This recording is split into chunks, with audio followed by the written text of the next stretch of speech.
Hyderabad doctor Shah Nawaz کھمبر کے قتل پر مشاورتی پروگرام میں مقررین نے خدشہ ظاہر کیا ہے کہ حکومت اس کیس کو خراب کر کے مجرموں کو بچانا چاہتی ہے، جس کا آیا ہے کہ پولیس نے اب تک قاتلوں اور سہولت کاروں کو گرفتار نہیں کیا۔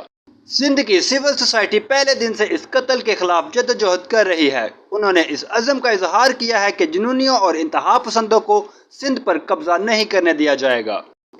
گستاخانہ مواد شیئر کرنے کے الزام میں ڈاکٹر شاہ نواز کھمبر کو کراچی سے گرفتار کیا گیا تھا اور 18 ستمبر 2024 کو میر پور خاص میں پولیس کے ہاتھوں مارا گیا تھا۔ ڈاکٹر کے قتل کے بعد صوبہ سندھ میں بڑے پیمانے پر مظاہرے اور سوشل میڈیا پر بڑے پیمانے پر غم و غصہ پیدا ہوا، جس کے نتیجے میں ایک حکومتی کمیٹی تشکیل دی گئی جس نے یہ نتیجہ اخذ کیا کہ کھمبر کو حملہ وار مقابلے میں مارا گیا۔ سندھ کی صوبائی حکومت نے بعد ازاں ایک ڈپٹی انسپکٹر جنرل سمیت 10 افسران کو معطل کر دیا اور 34 مشتبہ افراد کے خلاف فرد جرم عائد کی۔ لیکن اب کہانی میں ایک نیا موڑ آیا ہے۔ ڈاکٹر شاہ نواز کھمبر کے قاتلوں کو، جن میں پولیس افسران بھی شامل ہیں، انہیں رہا کر دیا گیا اور ان کی ملازمت میں انہیں بحال کر کے عہدوں میں ترقی دے دی گئی، جو کہ قانون اور انصاف کی صریحاً پامالی ہے۔